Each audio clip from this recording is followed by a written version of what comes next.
ভালোবাসলে মানুষ নিজের থেকে এফোর্টস দেয়, তাকে বারবার বলে দিতে হয় না কোনটা প্রয়োজন, কোনটা না, কোনটা খারাপ লাগে, কোনটা ভালো। সেগুলো ধীরে ধীরে সে নিজেই রপ্ত করে ফেলে। এই যে আমাদের জেনারেশন পোস্টে মেনশন বা রিলস পাঠিয়ে ভাবে মানুষটা এরপর এসব দেখে তার যত্ন নেওয়া শিখবে, ভালোবাসতে শিখবে, এটা আদতেই ভুল। ভালোবাসার মানুষটিকে ভালো রাখতে মানুষ নিজে থেকে এফোর্টস দেওয়া শিখে নেয়, তাকে বলে দিতে হয় না। কেউ হয়তো রান্না করতে একদম জানে না, দেখবেন ভালোবাসার মানুষটার পছন্দের খাবারটা বানানোর জন্য সে কত চেষ্টা করছে, শিখছে। কেউ তাকে বলে দেয়নি, কেউ জোর করেনি, নিজেই করছে, উদ্যোগ নিজেরই।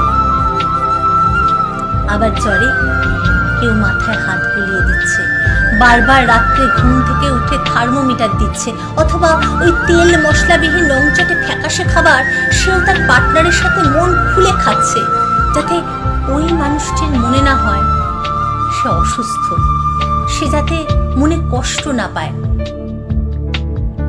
আবার কেউ মুড সুইং বুঝে তার প্রিয় মানুষটিকে সময় দেওয়ার জন্য বন্ধুদের সাথে আড্ডা ক্যান্সেল করছে, অথবা কেউ গল্প শুনতে ভালোবাসে বলে তাকে গল্প শোনাচ্ছে।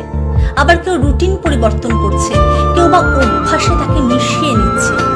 এই যে ছোট ছোট এফোর্টস, যত্ন নেওয়া, না বলা কথা নিজের থেকে বুঝে নেওয়া, নিজের সবটুকু দিয়ে তাকে ভালো রাখার চেষ্টা করা, সময় দেওয়া, ধৈর্য ধরে শুনতে পারা, এই যে একটা মনোভাব, এটা সম্পূর্ণ নিজের।